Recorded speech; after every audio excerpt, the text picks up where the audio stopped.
Assalamualaikum warahmatullahi wabarakatuh.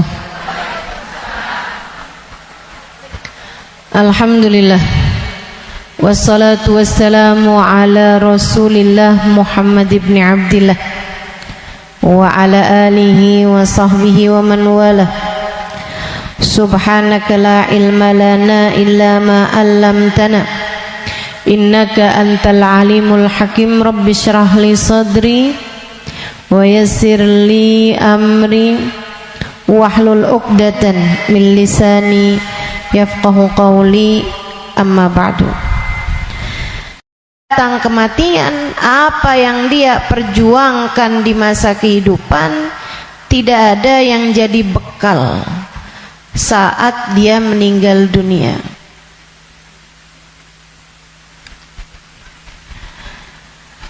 Betapa kematian sesuatu yang pasti. Allah Subhanahu wa taala berfirman dalam Al-Qur'an.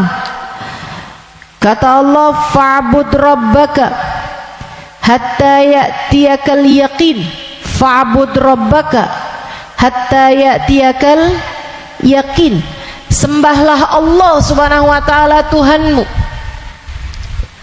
Kamu sembah Allah Subhanahu wa taala hatta ya'tiyakal yaqin. Sampai kapan kita nih diminta buat nyembah Allah? Sampai kapan kita diminta buat ibadah? Kata Allah, hatta ya'tiyakal yaqin, sampai datang sesuatu yang pasti. Apa yang pasti? Ayil maut.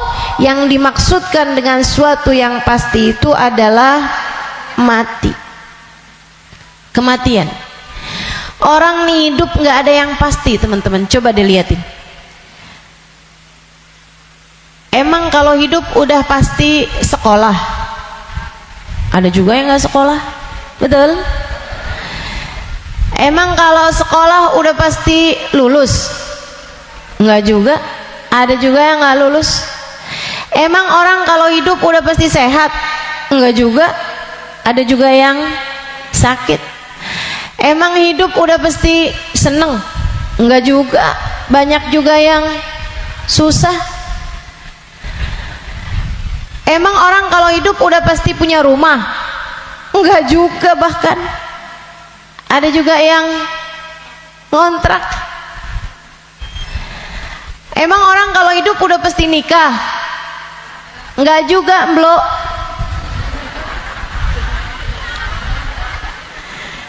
Perhatian buat para jomblo. Enggak semua hidup pasti nikah. Banyak juga yang enggak nikah gitu. Ada juga yang enggak nikah.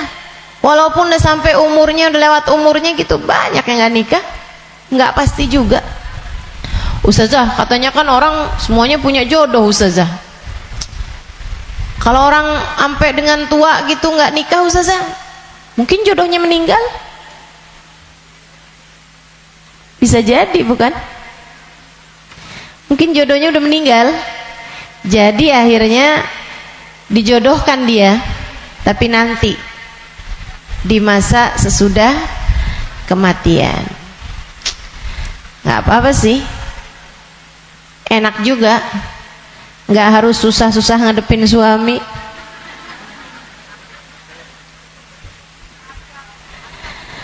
Tapi yang nikah juga enak juga sih, ya kan? Betul. Yang nikah ada enaknya, ada nggak enaknya. Yang nggak nikah ada enaknya, ada nggak enaknya. Yang nggak enak itu yang maksiat. Yang nggak enak itu yang nggak jadi hamba Allah yang taat. Itu nggak enak hidupnya. Nggak bakalan enak hidupnya. Karenanya siapapun kamu di atas muka bumi ini harus belajar, berusaha buat jadi hamba Allah Subhanahu wa taala yang taat. Mudah-mudahan Allah mudahkan. Amin ya rabbal alamin. Jadi orang hidup nggak ada yang pasti, teman-teman. Nggak ada yang pasti buat orang yang hidup. Ada yang mulai dari kecil sakit terus, ada Ada. Nggak ada yang pasti hidup itu. Yang pasti ketika seseorang hidup hanya satu, namanya mati. Kalau kamu diberi kehidupan, maka satu waktu nanti kehidupan tersebut akan diambil kembali oleh Allah Subhanahu wa taala. Sebab memang hidup di dunia, begitu kamu diberi kehidupannya, udah pasti kamu akan berjumpa dengan kematian. Nggak ada yang pasti dalam hidup selain mati. Nah, kalau emang yang pasti itu mati, ngapain sisa hidup nggak dipakai buat berbekal menuju sesuatu yang pasti? Ngapain bekalannya untuk sesuatu yang nggak pasti? Misalnya nih, kamu umur tamat SMA, umur 15. Kalau kamu berpikir bahwa saya umur segini berarti udah deket lagi mau nikah, bekalan menuju nikah. Misalnya, apa yang kamu kerjakan? Hidung kurang mancung, mancungin alis kurang nyelirit, kurang bulan sabit, kamu sabitin alis kamu. Bibir kurang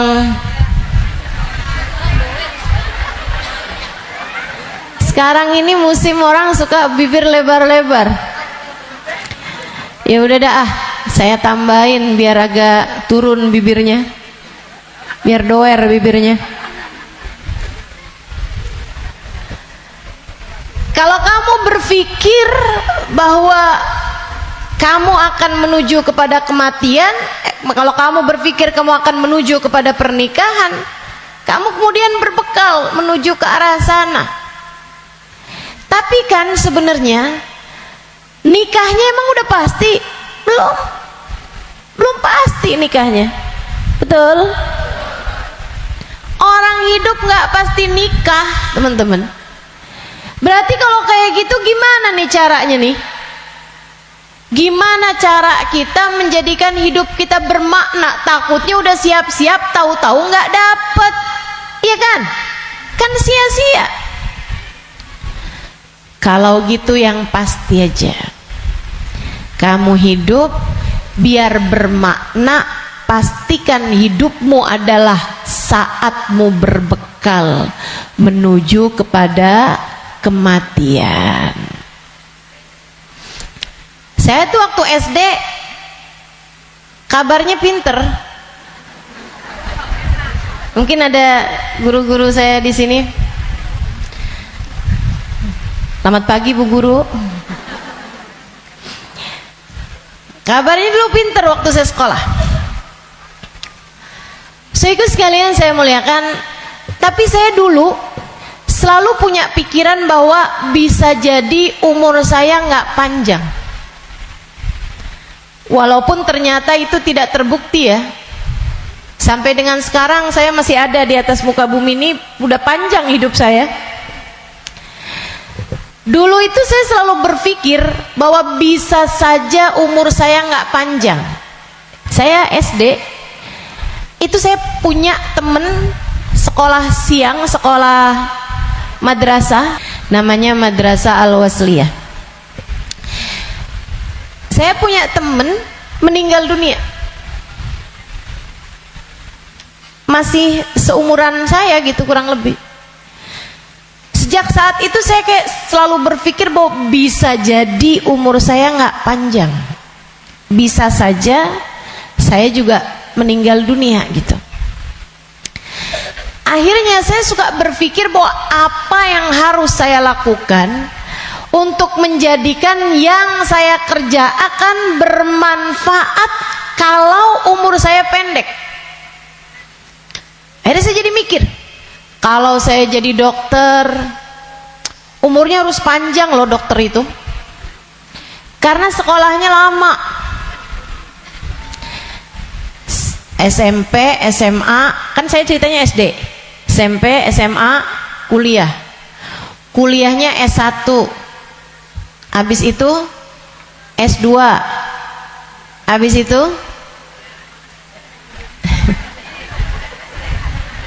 ST katanya. Buat jadi dokter spesialis itu kan mesti banyak sekolahnya, apalagi kalau mau spesialis yang spesialis lagi gitu, buat jadi dokter yang bagus. Artinya sekolahnya tuh panjang, baru bisa jadi dokter yang hebat, dokter yang mumpuni di atas usia 30-an tahun, bahkan mungkin 40-an tahun. Habisnya itu dia praktek mengamalkan ilmunya. Berapa lama? Sampai ketika datang ajal menjemputnya. Manfaatnya ilmunya itu berapa lama? Untuk bisa dipraktekkan bermanfaat buat umat manusia gitu. Sampai dengan berapa lama? Sebentar aja berarti. Kita aja kalau udah dirawat sama dokter yang terlalu tua rada was-was. Betul nggak?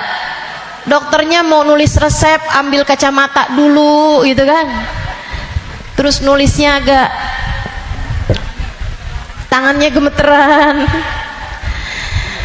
Takut kita nih kalau misalnya dia ngelihatnya salah-salah gitu kan, atau dia mau nyuntik tangannya udah gemeteran, waduh udah kayaknya rada gimana gitu. Tapi kita sama dokter muda juga kita ragu-ragu. Betul gak? Coba tuh, betapa ternyata mau jadi dokter aja itu umurnya cuman dari sekitar 40 sampai ke 50 atau 60 tahun dah gitu. Cuman segitu doang, sisanya udah enggak tuh, udah enggak maksimal. Saudaraku sekalian saya muliakan, saya jadi mikir gitu, wah kalau gitu nggak usah jadi dokter deh, takutnya umur 30-an tahun saya meninggal, saya nggak bekalan apa-apa nih. Apa ilmu, apa hal yang bisa membuat saya bisa nggak nyesel kalau saya mati muda? Itu yang saya pikirkan lagi zaman saya SD. Hingga akhirnya saya memutuskan untuk saya akan belajar di pondok pesantren. Biar saya kenal sama agama Allah, biar saya ngerti caranya jadi hamba Allah, biar saya kenal sama baginda pemimpin agama saya, baginda Nabi besar Muhammad. Biar saya bisa dekat dengannya, hingga semoga begitu saya meninggal dunia saya dapat berjumpa dan bertemu dengannya. Itu harapan saya. Akhirnya saya belajar di pondok-pondok pesantren, terus belajar, terus belajar, terus belajar. Saudaraku sekalian saya muliakan, alhamdulillah saya rasakan ilmu saya udah bermanfaat dari sejak usia 20 tahun. Saya udah mulai mengajar dari usia 20 tahun, dan saya mengajarnya dalam bahasa Arab di kota Tarim, Hadramaut, Yaman. Saudaraku sekalian saya muliakan, pada akhirnya kehidupan mengajarkan kita bahwa jangan mau memperjuangkan sesuatu yang tidak kamu bawa mati. Begitu saya belajar lama, saya jadi ngerti bahwa ternyata bahkan bekalan menuju kematian itu bukan ilmu yang banyak, bukan. Akan tetapi hati yang tersambung dengan Allah penciptanya. Ruh, sebab hulikatir ruhu lil abad. Ruh itu ketika diciptakan, ia diciptakan untuk selamanya. Ruh kamu ini teman-teman saya sekalian, ini yang akan kamu bawa mati. Hati kamu itu adalah ruh kamu, rasa kamu, Ini yang akan kamu bawa mati. Kalau badan ini nggak akan kamu bawa mati. Begitu kamu mati, udah tuh nggak ada lagi urusan sama badan. Badan kamu bisa dimakan merayap-rayap tanah dan habis. Bibir kamu yang selalu kamu lipstikin, wajah kamu yang selalu kamu bedakin, mata kamu yang selalu kamu celain, pakaiin celak, kuku-kuku kamu yang selalu kamu potong setiap kali ia memanjang, badan kamu yang selalu kamu rawat, kamu kasih makan, kamu bersihkan. Ini hanya akan menjadi makanan santapan rayap-rayap tanah, ulat-ulat tanah. Nanti akan masuk ke lubang-lubang hidungmu, ia akan masuk dalam seluruh anggota tubuhmu dan kamu habis. Makanya katanya Sayyidina Ali bin Abi Thalib, siapa yang kerjanya buat badannya, siapa yang hidupnya hanya mementingkan urusan tubuhnya, silakan cari pahalanya kepada rayap-rayap tanah. Silakan minta balasannya kepada rayap-rayap tanah, ulat-ulat tanah. Mereka yang senang banget, wih mulus, ih badannya bagus, enak banget nih kita makannya, katanya gitu. Saudariku sekalian yang saya muliakan, bukan untuk itu kamu diciptakan, bukan untuk itu kamu diciptakan. Yang aslinya dari diri kamu adalah ruhmu, yang sejatinya pada dirimu tidak akan terpisahkan adalah hatimu. Ala inna fil jasadi mudghah, idza salahat salahal jasad kullah, wa idza fasadat fasadal jasad kullah. Ketahuilah di dalam tubuh manusia terdapat segumpal darah, disebut hati. Jika bagus, bagus semuanya, jika rusak, rusak semuanya. Ketahuilah segumpal darah tersebut adalah hati. Disitulah roh ditiupkan, disitulah roh sejatinya berada, meskipun mengalir sampai ke seluruh tubuh kita. Roh itu dihembuskan saat janin badanmu itu berusia 4 bulan dalam rahim ibu kamu, ditiupkan lewat ubun-ubun. Makanya Bu, ketika Allah menciptakan batok kepala kita, itu semuanya udah full kecuali ada satu lubang kecil di ubun-ubun. Makanya kalau anak bayi ubun-ubunnya masih lembut, tulangnya belum keras, karena asalnya memang bolong. Kenapa Allah bolongin? Buat niupnya ruh, ditiupkannya ruh saat usia 4 bulan tuh dari situ. Rohnya dimasukin, ditiupkan oleh malaikatnya Allah Subhanahu wa taala.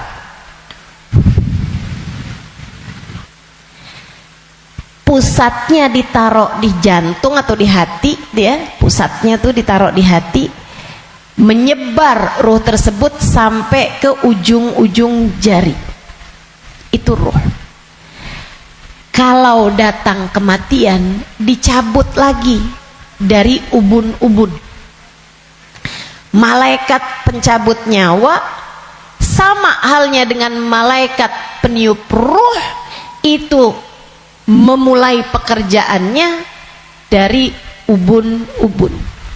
Nyabut nyawanya juga dari sini. Dicabut dari atas, kan yang duluan hilang yang kaki. Makanya orang kalau mati tuh kakinya duluan yang dingin. Yang lain masih hangat tapi kaki udah dingin, itu berarti sudah memulai proses pencabutan nyawa. Sama kayak ada prosesnya bayi ketika keluar, makanya ada istilah pembukaan 1, bukaan 2, bukaan 3 tuh. Sama halnya juga dengan peniupan ruh. Ruh juga begitu. Ketika ditiupkan dan ketika dicabut itu juga seperti itu. Ada masa-masa berhentinya, namanya sakarat. Namanya sekarat. Ala inna lil mauti sakarat. Kata Nabi Muhammad sallallahu alaihi wasallam. Ketahuilah, kematian ada sekaratnya. Kematian ada hentakan-hentakannya, enggak sekaligus. Kematian ada tahapan-tahapannya. Ditarik cedek sampai ke lutut. Jadi yang dingin duluan, yang enggak ada ruhnya duluan kakinya. Tarik lagi cedek sampai ke pusar. Pusar kita nih. Tarik lagi cedek sampai ke ulu hati. Banyak orang yang kalau orang tersebut dimurka Allah Subhanahu wa taala, malaikat maut mencabut nyawanya dengan main-main. Dimain-mainin rohnya. Padahal sakitnya setengah mati.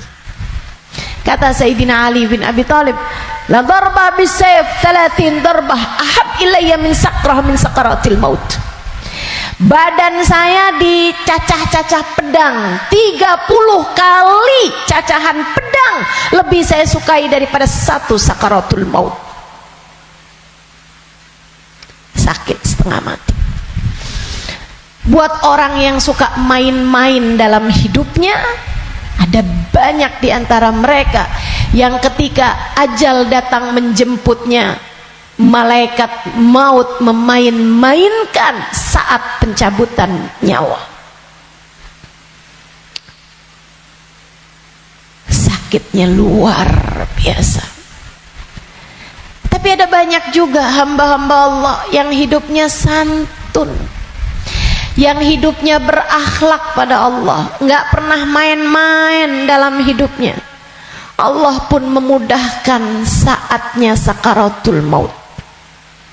Kayak doa orang-orang tua kita, Allahumma hawwin alaina fi sakaratil maut wan najata minan nar. Ya Allah, ringankan saatnya sakaratul maut. Dia nggak bilang, ya Allah jangan ada sakaratnya dong buat kematian saya, nggak bisa gitu. Atau ya Allah jangan kasih saya sakit saat sakaratul maut, nggak bisa gitu juga. Karena memang sakaratul maut itu sakit, memang pasti sakit. Jadi yang diminta adalah Allahumma khaffif alaina fi sakaratul maut. Ya Allah ringankan sakitnya sakaratul maut. Apa yang bisa meringankan? Maksudnya ringannya tuh gara-gara apa? Kalau kamu tanya sama saya, Ustazah, ringannya sakaratul maut tuh gara-gara apa? Saudaraku sekalian, sesuatu itu sakit bisa jadi ringan itu karena dua hal. Satu, karena memang sakitnya itu levelnya jadi ringan. Kan begitu? Sakit kan ada level-levelnya. Memang Allah jadikan sakitnya itu ringan, jadi berkurang sakitnya. Itu banyak yang seperti itu, sehingga sakaratul mautnya kayak nggak sakarat gitu, karena sama sekali nggak kesakitan. Ada yang begitu, memang diringankan Allah Subhanahu wa taala, level sakitnya memang diturunkan oleh Allah Subhanahu wa taala, semacam itu. Atau yang kedua, Allah alihkan fokusnya sehingga dia jadi kayak nggak berasa sakaratul maut, karena Allah memalingkan fokusnya bukan kepada sakitnya, tapi kepada sesuatu yang lain. Apa? Allah palingkannya dengan apa?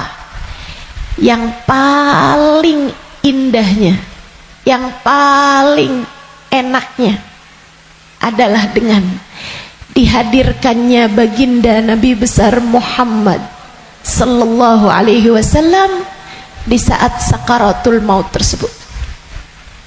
Sakit, tapi enggak jadi terasa sakitnya sebab ia bisa lihat Nabi Muhammad. sebab dihadirkan Nabi Muhammad untuknya. Sakit, tapi yang nggak terasa. Gimana coba? Gimana sakitnya mau terasa kalau kamu bisa ketemu Nabi Muhammad?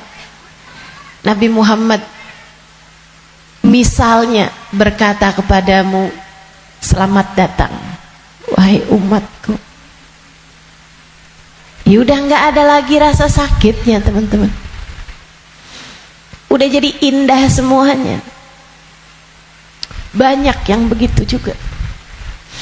Kekasih berjumpa dengan kekasihnya di saat sakaratul maut. Banyak. Kita ustazah gak tahu deh. Minta aja, doa aja, walaupun gak pantas, biar gak nyesel. Betul gak? Betul gak? Mau doa tapi rasanya kayak nggak pantas gitu ustazah. Orang kayak saya kematiannya dijemput sama Nabi Muhammad, emang nggak pantas. Yang kayak kamu ngomongin orang, yang kayak kamu kalau sholat berantakan, betul? Ngarepin kematiannya dijemput sama Nabi Muhammad, siapa kamu? Betul gak? Sama, saya juga berpikir hal yang sama denganmu. Siapa saya?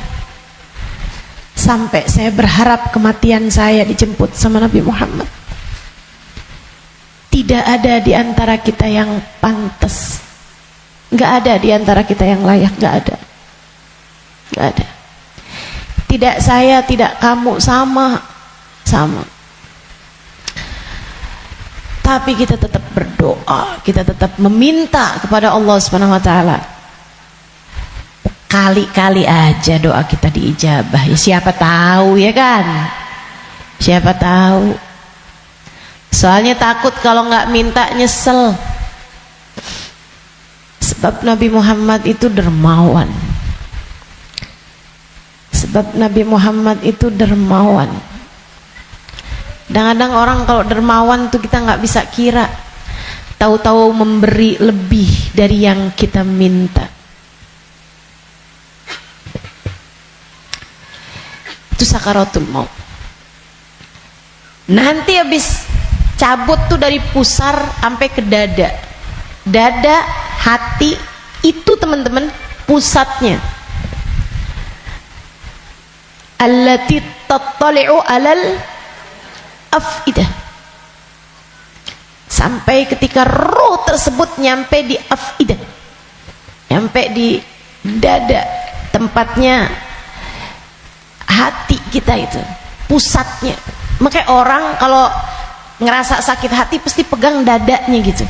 Nggak ada yang pegang kepalanya, sakit hati saya, nggak ada. Apalagi pegang kaki, sakit hati saya, nggak ada. Pasti bilang sakit hati saya gitu, yang dipegang dada, karena memang tempatnya ruh, pusatnya itu adanya di situ, hati kita. Itu sakaratul maut paling sakitnya tuh di situ, karena sumbernya tuh di situ. Baru kemudian dicabut lagi sampai ke ghargharah, sampai ke leher. Kau udah nyampe di ghargharah, hakikat kamu akan ditampakkan. Saat itulah kamu dibukakan langit, bisa lihat tempat balik kamu tuh surga atau neraka. Dan itu bisa terjadi tahun depan, dan itu bisa terjadi bulan depan untukmu atau untukku. Itu bisa jadi di waktu yang masih sisa panjang, bisa jadi juga sudah tinggal sedikit lagi waktumu untuk merasakan apa yang disebut dengan sakaratul maut ini. Semuanya pasti ngalamin, semuanya nggak ada yang bisa lari. Saat ghargharah, saat nyawa udah sampai di tenggorokan, dibukakan pintu demi pintu, kata Nabi Muhammad.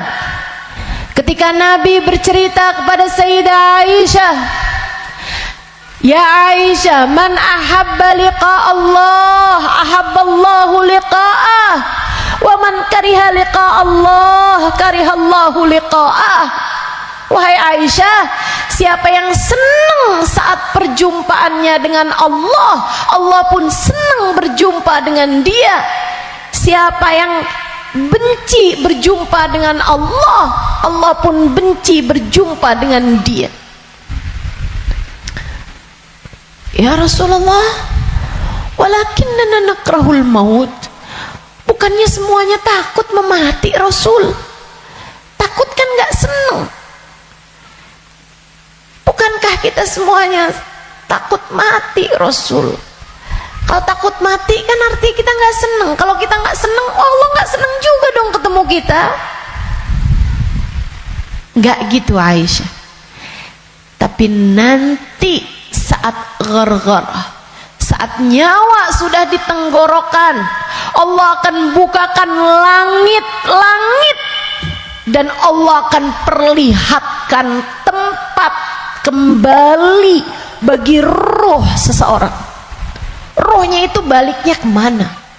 Siapa yang ketika dibukakan langit-langit tahu tempat kembalinya adalah neraka, dia pun takut ketemu sama Allah, dia benci berjumpa dengan Allah, Allah pun benci berjumpa dengannya, walaupun dia bunuh diri sekalipun.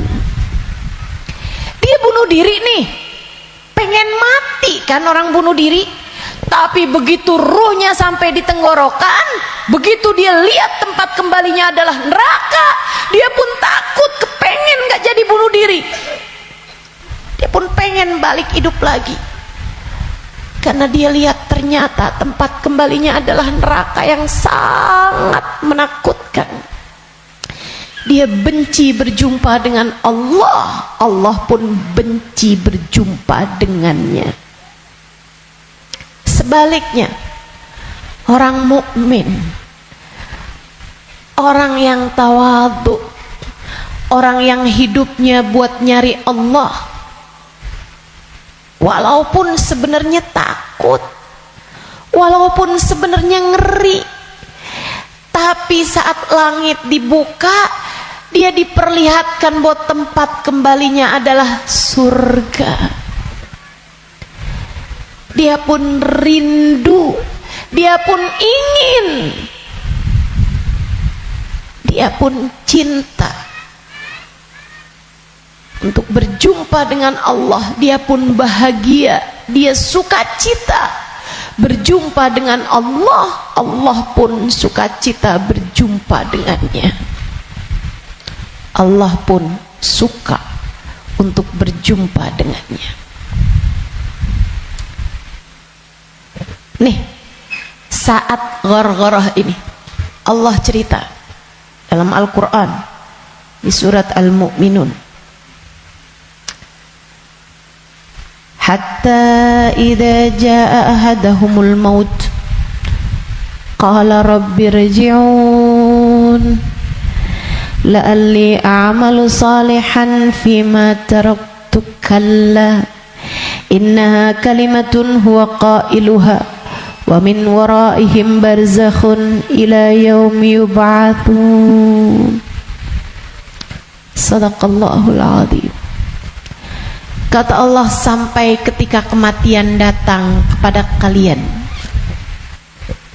ketika roh sampai di tenggorokan,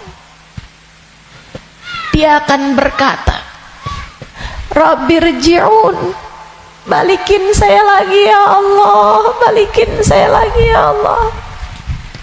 Setahun, biarkan saya tinggal lagi di dunia setahun ya Allah.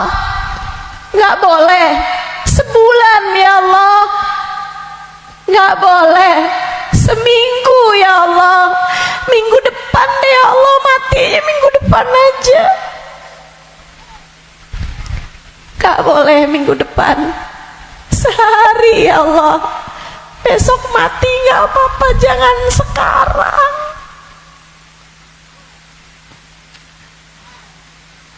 Nggak boleh. Sejam ya Allah, sejam. Sejam lagi matinya ya Allah, balikin lagi ya Allah. Rabbi rji'un la'alli a'malu salihan fima taraktu. Saya akan segera bagi-bagi harta saya buat sedekah. Saya akan segera sholawatan kepada Nabi Muhammad. Saya bakal segera baca Al-Quran. Saya bakal segera sholat. Saya mau minta maaf sama orang-orang.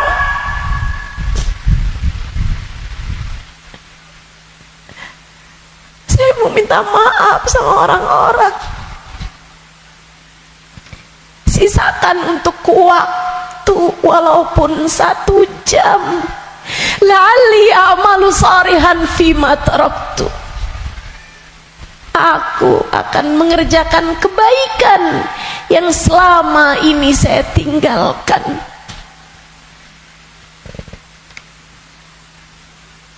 Apa jawab Allah?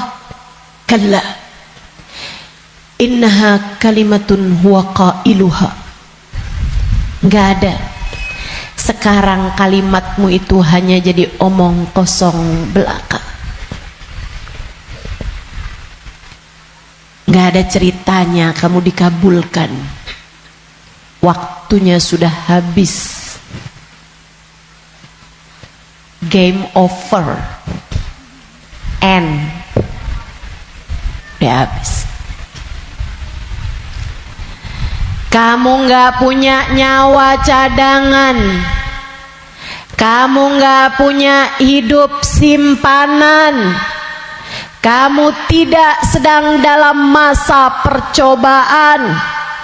Begitu kamu masuk usia balik, semua sudah mulai tercatat untukmu. Tak ada lagi waktu untuk kembali. Innaha kalimatun huwa qailuha. Itu hanya sekedar kalimat disampaikan begitu aja.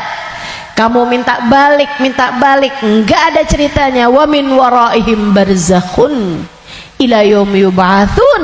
Sekarang waktunya kamu hidup di alam barzakh sampai hari kiamat datang.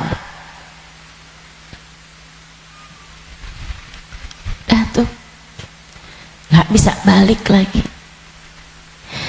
Makanya serem sama kematian teman-teman, karena dekat. Aqrab ghaib yuntadhar, kata Nabi Muhammad. Perkara gaib yang paling dekat sama kita kematian. Si ini meninggal, si itu meninggal, si itu meninggal, si itu meninggal. Semua meninggal. Maka sebagaimana kamu melihat satu hari ada jenazah diangkut, satu waktu jenazah kamu yang diangkut. Sebagaimana kamu lihat ada nama seseorang, kamu dengar nama seseorang diumumkan di masjid, satu waktu namamu yang akan diumumkan di masjid.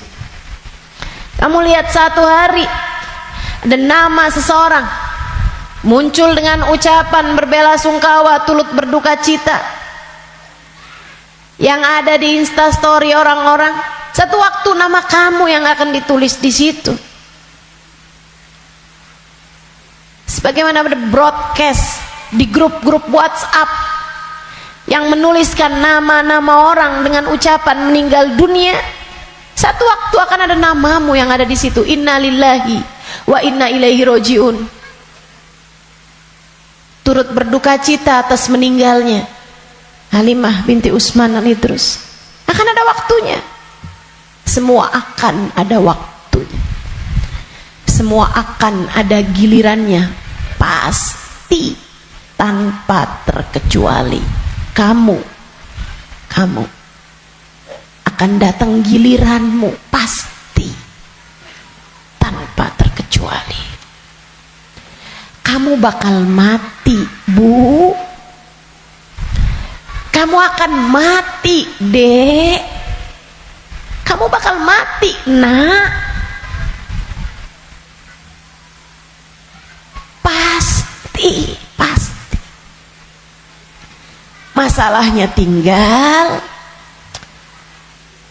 akankah Allah berkenan menerimamu? Saya tuh dulu suka liatin tulisan kalau ada orang meninggal dunia, semoga rohnya diterima di sisi Allah. Saya suka mikir gitu, ya masa ditolak, ya diterima lah. Fakta membuktikan. Kita nggak pernah lihat ada orang habis meninggal dunia terus balik lagi. Lah, bukannya kamu seminggu yang lalu meninggal? Oh, nggak diterima. Pernah? Nggak pernah. Jadi saya suka pikir gitu, jadi terima lah. Masa mau ditolak? Orang meninggal mau meninggal gitu. Tapi sesudah saya belajar, tuh waktu saya kecil mikirnya begitu. Sesudah saya belajar di pondok pesantren, belajar terus. Saya jadi faham betapa berartinya ucapan itu. Sebab kamu, saya, ketika meninggal dunia akan menjadi salah satu dari dua kelompok orang. Ada yang ruhnya diterima di sisi Allah dengan penuh keridhaan. Ada yang ruhnya diusir dari rahmatnya Allah, sebab Allah murka kepadanya.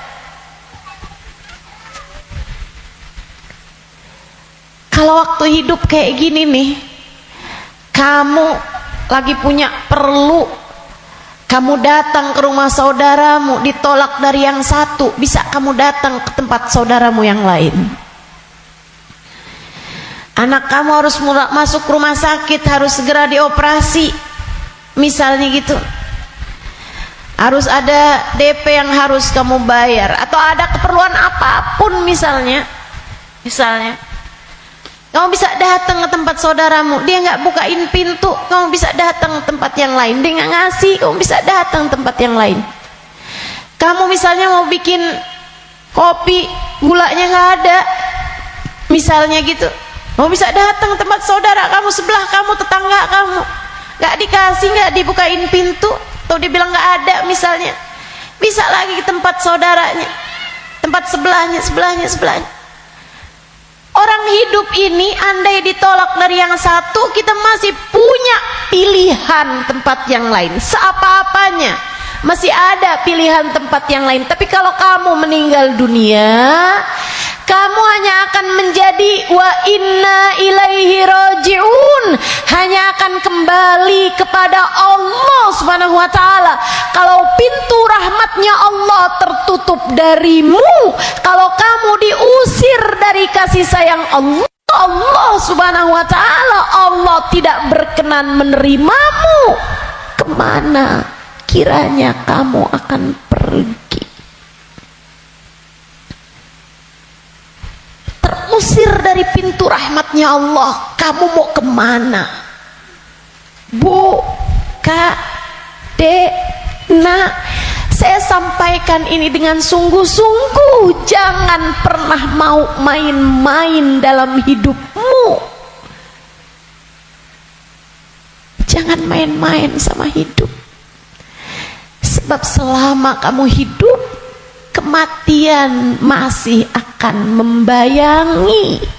Dan begitu datang kematian sementara Allah belum ridho kepadamu, sangat mungkin rohmu tidak diterima Allah, hingga Allah pun mengusirmu dari pintu rahmatnya, dan kamu dikembalikan kepada lembah kemurkaannya.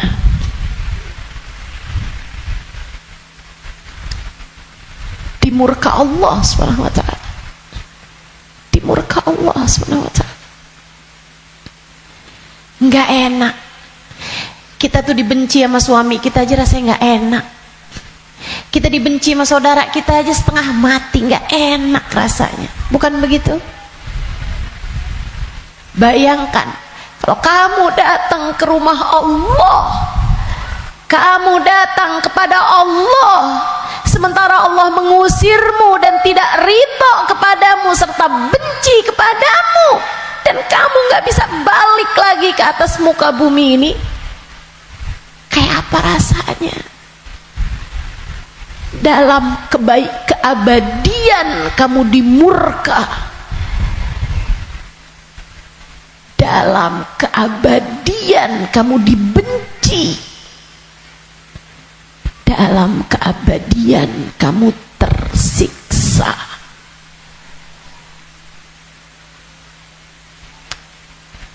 Gak akan sabar, gak akan sabar. Makanya sekarang nih di dunia kamu masih bisa sabar. Kalau lagi gak enak sabar aja. Malam-malam ngantuk mau tahajud, yang sabar. Bangun tahajud, yang sabar. Biar nanti kamu gak ketemu waktu dimana kamu tidak akan sabar menghadapinya. Kamu gak akan kuat ngadepinnya. Sekarang kamu kuat. Buat puasa kamu kuat, buat baca Quran kamu kuat, buat hadir majelis taklim kamu kuat, buat baca maulid kamu kuat, buat berbuat baik pada orang tua kamu kuat, buat berbuat baik sama suami kamu kuat, buat doain anak-anak kamu kuat, buat ngurusin rumah kamu kuat, buat ngerjain kebaikan-kebaikan kamu kuat. Maka kerjakan apa yang kamu kuat untuk menghindarkan diri dari sesuatu yang kamu nggak bakal kuat. Bertahanlah terus, bertahanlah untuk tetap menjadi solehah, yang sabar jadi solehah. Tetaplah jadi hamba Allah yang solehah. Gak kuat nih saya, enggak, kamu kuat, kamu kuat. Saya gak kuat lagi Ustazah ngadepin suami kayak begitu. Kuat, kamu kuat. Saya gak kuat lagi Ustazah ngadepin orang tua saya nih Ustazah. Kuat, kamu kuat. Gak kuat lagi saya ngadepin anak-anak saya Ustazah. Kamu kuat, kamu kuat, kamu kuat. Saya gak kuat puasa, kuat, kuat. Saya gak kuat tahajud, kuat, kuat. Saya gak kuat baca zikir habis duhur, habis subuh ke isyraq, kuat, kuat. Saya gak kuat baca ratib malam-malam hari, ngantuk saya, kuat, kuat. Kamu kuat ngerjain itu semua. Saya gak kuat Ustazah buat berbuat baik sama semua orang. Saya pengen marah aja semuanya. Enggak, kamu kuat, kamu kuat. Jangan marah-marah, jangan. Jangan marah-marah. Kamu kuat. Teman-teman saya sekalian, yang gak kuat kalau kamu mati dan kamu terusir dari rahmatnya. Yang kamu gak kuat kalau sampai di dalam kubur ruhmu disiksa, kamu gak akan kuat. Yang gak kuat kalau kamu datang malaikat yang menanyai dalam kuburan dan kamu gak bisa jawabnya, hingga kemudian malaikat tersebut mulai menyiksamu, kamu gak akan kuat. Sisanya di dunia ini kamu kuat, kamu kuat. Saya dijahatin terus sama tetangga saya nggak kuat lagi, kamu kuat. Saya ditinggalin sama teman-teman saya nggak kuat, kuat, kuat, kuat. Percaya saya, kamu kuat. Saya sakit Ustazah, saya udah nggak kuat lagi, kuat, kuat, kuat. Yang kamu nggak kuat kalau kamu sampai diusir dari rahmatnya Allah. Yang kamu nggak kuat kalau ruhmu keluar, dan bisa jadi itu bulan depan, bisa jadi itu minggu depan. Saat ruhmu keluar dan kamu ngelihat tempat kembalimu adalah neraka, kamu nggak akan kuat.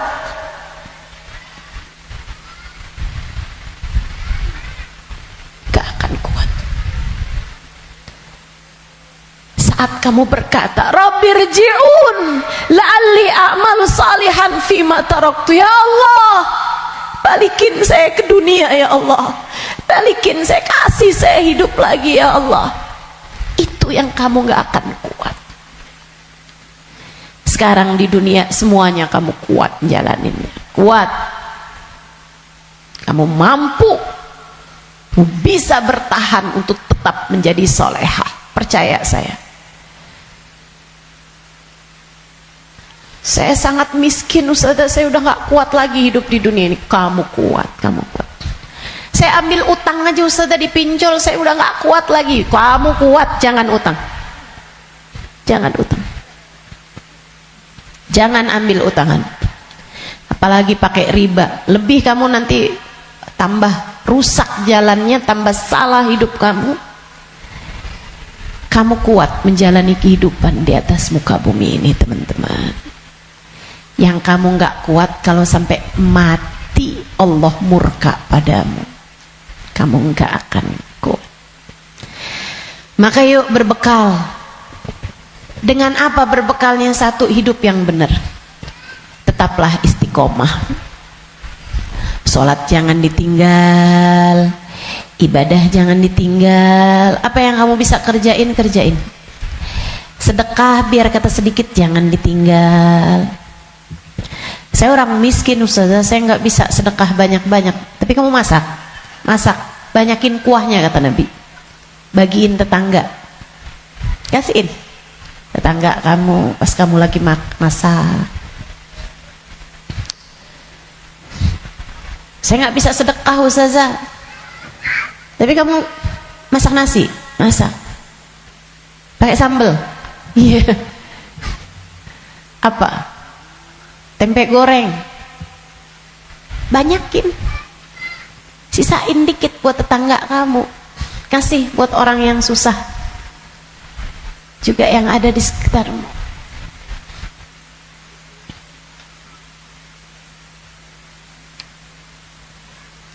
Itu pesan Nabi kita Muhammad SAW. Berbuat baik. Saya nggak bisa Ustazah, saya nggak ada sesuatu yang bisa saya sedekahkan. Senyum bisa bukan? Kamu punya bibir? Ya punya sih Ustazah. Ya udah senyum aja kalau gitu. Ketemu orang, bisa nyenengin orang, apa kabar? Sehat? Atau saat kamu bangun di waktu malam, kamu angkat tanganmu, kemudian kamu bilang, ya Allah, sayangi tetangga-tetangga saya ya Allah, sayangi teman-teman saya ya Allah, ampuni dosa-dosa mereka ya Allah, orang di kampung saya ya Allah, ampuni dosa-dosanya ya Allah. Sedekah kamu buat mereka, kebaikan kamu buat mereka. Berbuat baik semampu yang kamu bisa, sebisa yang kamu mampu. Apaan aja, apaan aja. Bahkan sekedar kalimat pujian buat suami kamu. Alhamdulillah kamu sehat, saya senang kalau kamu udah sehat. Kata-kata yang enak gitu. Jangan sakit lagi ya, saya kesian kalau lihat kamu sakit, saya sayang sama kamu. Kalimat yang enak. Ganti deh, ganti kalimat-kalimat yang gak enak. Udah sehat kan, berarti bisa kerja lagi kan. Susah kalau kamu sakit nih. Terus kita mau makan apa kalau kamu sakit terus-terusan? Gak enak banget sih kalimatnya. Kamu bakal mati, maka pilihlah kalimat yang gak jadi penyesalan bagimu sesudah kematianmu. Yang bagus ngomongnya, yang bagus. Jangan sakiti hati orang. Iya Kak, Bu, Dek. Ucapanmu kepada orang tuamu nak, yang bagus, yang bagus. Mama yang sehat ya Ma, Mama yang sehat. Enggak kok, Mama nggak pernah ngerepotin. Saya seneng ada Mama. tetaplah sehat ma, tetaplah kuat ma. Yang bagus ngomongnya, nanti nyesel kalau kamu yang pergi atau mamahmu yang pergi.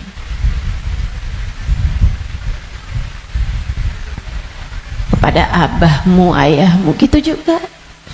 Ngomong yang bagus-bagus aja, biar nggak tambah banyak penyesalanmu ketika datang ajal menjemputmu. Apapun dari kebaikan yang bisa kamu lakukan, lakukanlah. Udah nggak usah pakai mikir-mikir, saya mau pakai kerudungan kapan ya. Nggak usah. Sekarang orang senegeri udah pakai kerudungan semua kok. Selagi kamu perempuan ya pakai penutup aurat. Saya nggak tahan Ustazah, saya nggak kuat pakai jilbab. Ah, kuat kok. Semua kuat. Bismillah. Bismillah. Lakukan kebaikan, jangan tinggalkan. Sebab seperti mana kamu hidup, seperti itulah kamu akan mati. Jika kebaikan yang kamu lakukan dalam hidupmu, kamu hanya akan berjumpa dengan kebaikan-kebaikan sesudah kematianmu. Kebaikan kamu lakukan karena Allah, Allah akan membalasmu dengan kebaikan-kebaikan dari sisinya. Dan itu akan sangat menyenangkan. Kama ta'ish tamut.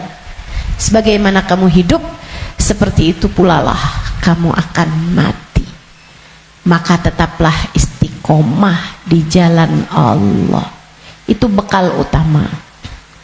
Bekal keduanya, selalulah berdoa, selalulah meminta kepada Allah agar dikaruniai husnul khatimah. Sering-sering minta, ya muqallibal qulub, tsabbit qalbi ala dinik. Wahai zat yang membolak-balikan hati, tetapkanlah hati kami berada dalam keimanan kepadamu. Selalulah berdoa, Rabbana la tuzigh qulubana ba'da idh hadaitana wa hab lana min ladunka rahmatan innaka antal wahhab. Ya Allah, jangan pernah kau cabut hidayah iman yang telah kau anugerahkan kepadaku. Anugerahkanlah pula untuk kami rahmatmu. Sesungguhnya engkau adalah zat yang maha memberi. Selalulah berdoa, ya Allah biha, ya Allah biha, ya Allah bihusnil khatimah, ya Allah biha, ya Allah biha, ya Allah bihusnil khatimah. Ya Allah, aku mohon padamu, ya Allah, aku minta padamu husnul khatimah, ya Allah, akhir kehidupan yang baik, kematian dengan membawa iman, kematian sedangkan kau berkenan menerima kami, ya Allah. Terus doa, terus minta sama Allah. Sebab la yarudul qada illa doa. Tidak ada yang dapat menolak takdir buruk selain doa. Doa terus, doa terus, doa terus. Kalau ada waktunya doa tuh, kayak lagi majelis, kemudian silahkan berdoa, silahkan sampaikan hajatmu. Habis sholat, jangan dulu langsung bangun, sebelum kamu berzikir kemudian berdoa, kan begitu. Nah kalau doa jangan minta dunia mulu teman-teman. Kalau semua doa mau minta dunia, habis dunianya selesai kamu bawa apa? Kamu punya apa? Minta juga. Urusan akhirat malah justru jauh lebih penting daripada meminta urusan dunia yang akan kamu tinggalkan begitu kamu mati. Jangan kalau doa yang diminta duit lagi, duit lagi. Jangan kalau doa yang diminta jodoh lagi, jodoh lagi. Atau biar hati suami nggak berpaling, itu aja yang kamu minta. Biar suami nggak poligami, ustazah, itu terus doa saya, ustazah. Bukan hanya itu yang kamu perlukan, teman-teman. Doa urusan dunia tuh kalau bisa sekedarnya aja. Karena hidup di dunia ini qalil, sedikit, katanya Imamul Haddad, tabalagh bil qalili minal qalili. Bekelan dunia ini sedikit aja lah, karena dunianya itu emang sedikit. Dikit lagi juga mati. Kalau doa itu yang kiranya kamu gak nyesel begitu kamu masuk ke dalam alam kubur. Doanya minta apa? Minta husnul khotimah. Doa minta Allah ridha, minta biar Allah selamatkan, minta biar Allah bahagiakan kalau kamu ada di dalam kuburan, minta biar Allah bahagiakan ketika nanti kamu di padang mahsyar. Jadi begitu ajal datang menjemputmu, kamu masih punya simpenan dari doa-doa yang belum diijabah Allah SWT, yang belum kamu rasakan ijabahnya. Begitu kamu mati, kamu udah punya simpenan doa buat mahsyar. Begitu kamu mati, kamu udah punya simpenan doa buat kubur. Begitu kamu mati, kamu udah punya simpenan doa buat kiamat. Begitu kamu mati, saat di padang mahsyar dibangkitkan, kamu udah punya simpenan doanya, tinggal tunggu ijabahnya. Nah kalau doanya belum pernah kamu doain, gimana mau ngarepin ijabahnya? Nah kamu nggak pernah minta, ya Allah kubur saya, ya Allah saya sekarang maunya kubur saya biar seneng, ya Allah. Ternyata kok nggak seneng, kata Allah. Nah kamu nggak pernah minta. Di dunia yang sering mintanya, biar nanti kamu dapat ijabahnya. Di dunia yang sering minta, ya Allah jadikan kami ada dalam rombongan Nabi Muhammad, jadikan kami ada dalam rombongan umat Nabi Muhammad, ya Allah. Jangan cuman di majelis maulid aja doanya. Saat tahajud tuh kamu doa, minta, ya Allah nanti di akhirat, ya Allah jadikan saya ada dalam rombongan Nabi Muhammad. Biar nanti begitu kamu mati, kamu udah punya simpenan doanya, tinggal nunggu ijabahnya. Kata Allah, ud'uni astajib lakum, mintalah niscaya akan aku beri. Jadi di akhirat kamu tinggal nungguin saat doamu diijabah. Sebab kalau kamu mintanya nanti gitu kan di akhirat, ya itu tadi kata Allah, innaha kalimatun huwa qailuha. Kalimatmu tuh nggak ada artinya lagi, nggak ada maknanya lagi. Sebab akhirat bukanlah tempat berbuat. Dunia nih tempatnya berbuat. Akhirat hanyalah tempat untuk dibalas. Kalau saatmu di dunia kamu hanya minta dunia, apa yang kamu persiapkan buat sesudah kematianmu?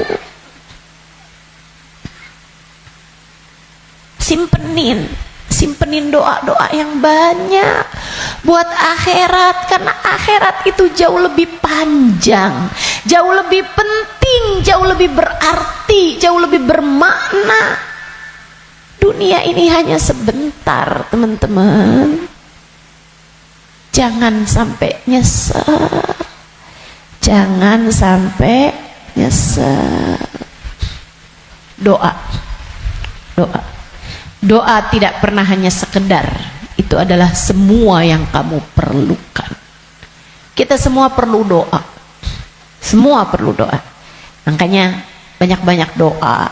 Minta sama Allah agar kehidupan kamu sesudah kematian menjadi kehidupan yang menyenangkan. Amin ya rabbal.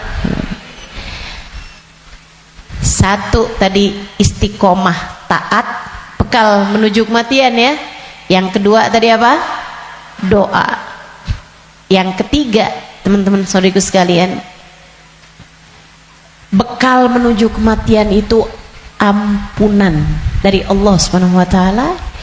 Itu bisa kamu dapat dengan memohon ampunan, beristighfar dan bertaubat, meninggalkan dosa-dosa. Kamu mau berbekal menuju kematianmu, tinggalin dosa. Tinggalin dosa. Tinggalin dosa. Udah deh, ucapkan selamat tinggal buat dosa-dosa. Adik-adik yang sudah umur 20-an tahun belum datang jodoh, ustazah saya pacaran ya. Jangan. Kenapa ustazah? Dosa. Tinggalin dosa. Kamu belum tentu punya waktunya buat taubat. Kamu belum tentu sisa waktumu itu mencukupi untuk kamu bertaubat. Nggak usah deket-deket sama dosa. Ya ustazah, kalau nggak pacaran kita nggak nikah ustazah. Siapa bilang? Banyak kok orang-orang nikah nggak pakai pacaran. Dan banyak juga orang pacarannya sama siapa, nikahnya sama siapa. Betul? Betul? Ngapain kamu menghabiskan energi, menghabiskan rasa hanya untuk menjaga jodoh orang? Ngapain? Udah jauh lebih aman, kamu gak usah jagain jodoh orang, kamu jagain hidup kamu sendiri. Sebab yang akan mendapatkan balasannya adalah dirimu sendiri. Dek, Nabi Muhammad tuh seneng sama pemuda-pemuda yang taat lebih daripada senengnya Nabi Muhammad sama orang-orang tua yang taat. Jadi kamu gak usah nunggu tua buat taat. Kamu gak usah nunggu tua buat deket sama Nabi Muhammad. Justru di saat kamu masih muda, andai pun kamu nanti sampai tua, justru di saat muda nih kesempatan kamu buat deket sama Nabi Muhammad. Sebab Nabi senang sama pemuda-pemudi yang hidup dalam menjalani taat kepada Allah Subhanahu wa taala.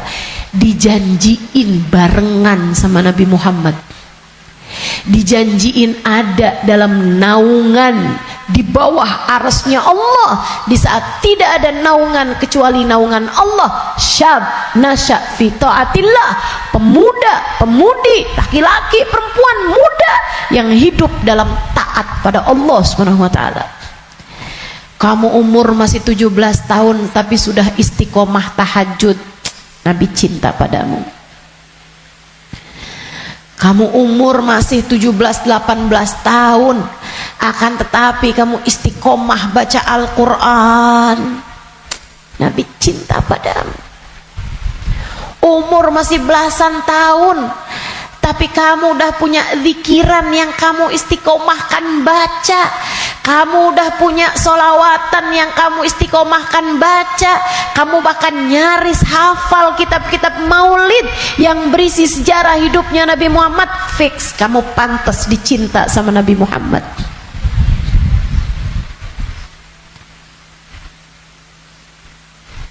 Kamu punya kesempatan besar untuk bisa jadi orang yang kelak di hari akhirat nanti membersamai Nabi Muhammad. Tinggalin dosa, dek, tinggalin dosa. Gak ada pentingnya.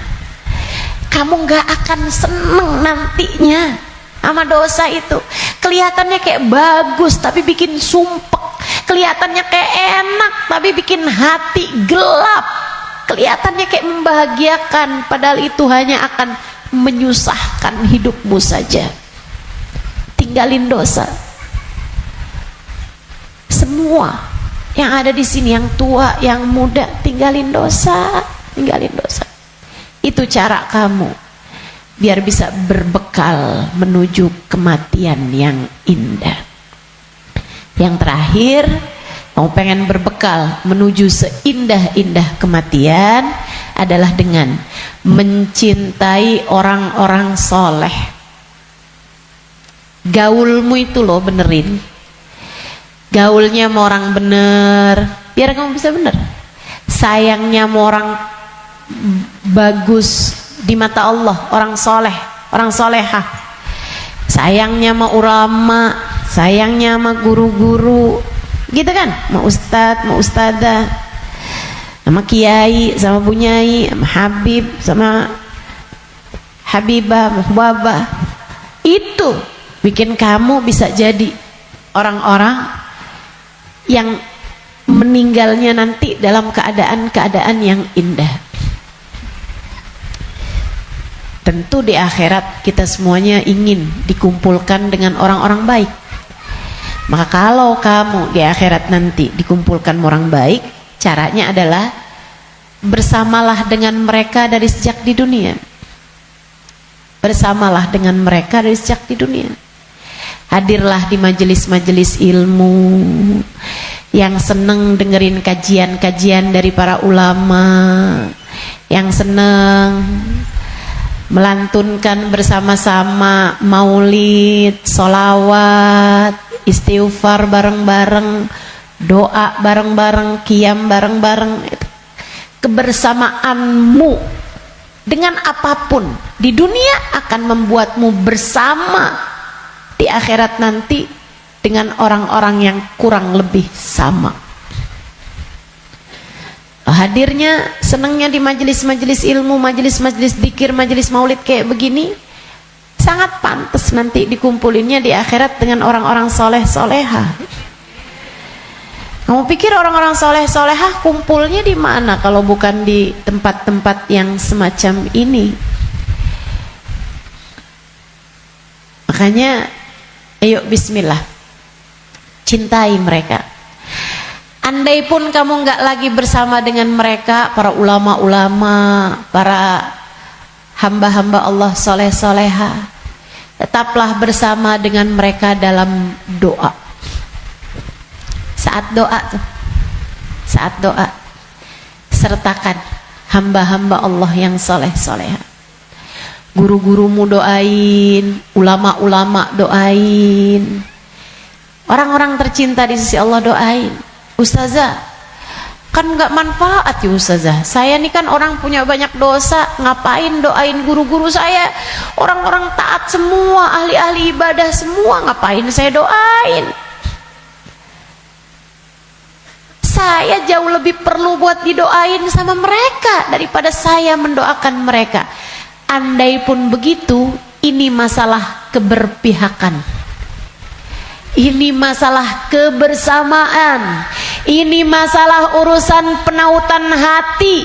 Teman-teman saudaraku sekalian, saya doakan guru-guru saya doakan Habib Umar bin Hafid, saya doakan Hubabah Nur, saya doakan Habib Zain bin Smith, saya doakan mereka biar hidupnya menyenangkan, biar betah hidupnya di dunia, biar sehat. Saya doakan mereka biar semakin dicinta Allah, semakin disayang Allah. Saya doakan semoga lancar dakwahnya, semoga bahagia hidupnya. Saya doakan. Teman-teman saudaraku sekalian, saya doakan. Walaupun saya yakin saya lebih memerlukan doa mereka daripada doa saya. Apalah arti doa saya untuk mereka? Saya tahu itu. Tapi saya tetap berdoa untuk sebuah keberpihakan. Saya doa untuk sebuah keberpihakan. Saya doa, teman-teman saudaraku sekalian saya muliakan, kamu tahu nggak? Kalau ada artis-artis dunia, aktor-aktor dunia, pemain bola sakit misalnya, yang doain ribuan orang, yang doain bahkan mungkin jutaan orang mendoakan orang tersebut, yang bahkan mohon maaf banyak diantara mereka yang nggak beriman kepada Allah.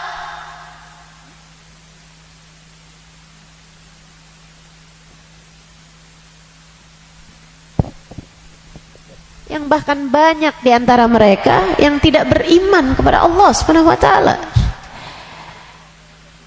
Kenapa orang-orang mau mendoakan orang tersebut? Itu dia tuh namanya keberpihakan, penautan hati. Kita doain guru-guru kita walaupun kita merasa kita lebih perlu doa mereka daripada doa kita, daripada mereka terhadap doa kita, biar Allah tahu ada orang-orang soleh dalam lisan-lisan kita. biar Allah tahu ada mencintai para ulama di dalam hati kita. Biar Allah lihat hati kita punya cinta yang besar kepada hamba-hamba yang tercinta di sisi Allah. Pada akhirnya biar Allah tahu kita ada di jalan mereka. Kita ada di jalan mereka. Biar semoga di akhirat nanti Allah membersamakan kita bersama dengan mereka.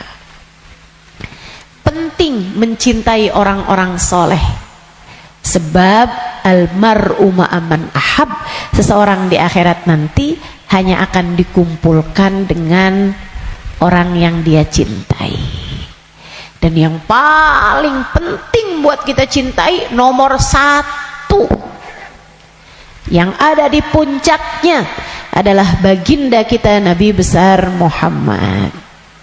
Maka bekal terbesar untukmu datang di negeri akhirat adalah dengan kamu mencintai dan banyak menyebut nama Nabi Muhammad dalam solawat-solawatmu kepadanya.